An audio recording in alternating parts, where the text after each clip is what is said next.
उद्धव ठाकरेंची थोड्याच वेळात पत्रकार परिषद. ठाकरे काय बोलणार याकडे लक्ष. अमित शहा 5 ऑक्टोबरला करणार अहिल्यानगरचा दौरा. विविध कार्यक्रमांना लावणार हजेरी. मात्र स्थानिक निवडणुकीच्या पार्श्वभूमीवर दौऱ्याला महत्त्व. दसऱ्याचा दिवस ठरणार विचारांचं सोनं लुटणारा दिवस. दसऱ्याला ठाकरे, शिंदे, मुंडे आणि जरांगेंचे मेळावे.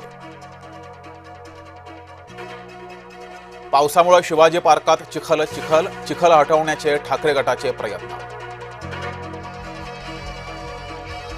ठाकरेंच्या दसरा मेळाव्यावर कोट्यावधींचा खर्च. पूरग्रस्तांना मात्र कवडीचीही मदत नाही. भाजपा मुख्य प्रवक्ता केशव उपाध्ये यांचा घणाघात. भिवंडीमध्ये कशाला हवीय मराठी. आमदार अबू आझमीच्या वक्तव्यानं वाद पेटला. मनसे आणि ठाकरे गटानं व्यक्त केला आझमींविरोधात संताप. रायगडमध्ये महायुतीमध्ये पुन्हा हमरीतुमरी. तटकरे कार्यकर्त्यांना ब्लॅकमेल करतात. आमदार महेंद्र दळवींची तटकरेंवर टीका.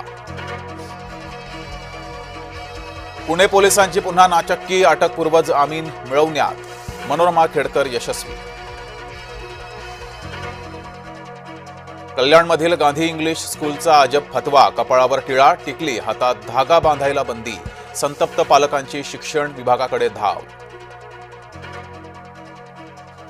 हिंगोलीच्या वेलतुरामध्ये 2 गटात राडा. मिरवणुकीत डीजेवर गाणे वाजवण्यावरून वाद. 2 जण गंभीर जखमी.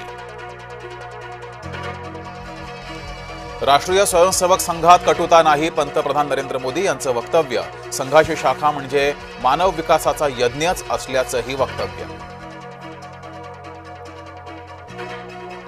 मनमोहन सिंग यांनी पाकिस्तान विरोधात कारवाई करू दिली नाही. माजी केंद्रीय गृहमंत्री पी चिदंबरम यांच्या वक्तव्यानं खळबळ.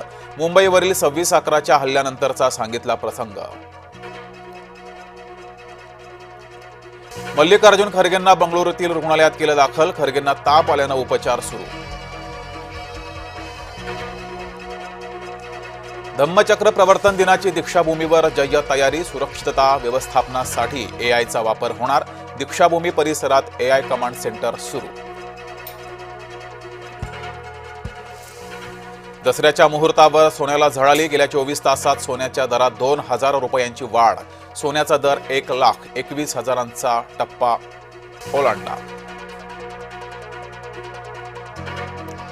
नाशिकमध्ये अतिवृष्टीचा फुलशेतीला फटका. झेंडू फुलाची आवक 40 ते 50% घटली. पावसामुळे झेंडूचे दर महागले.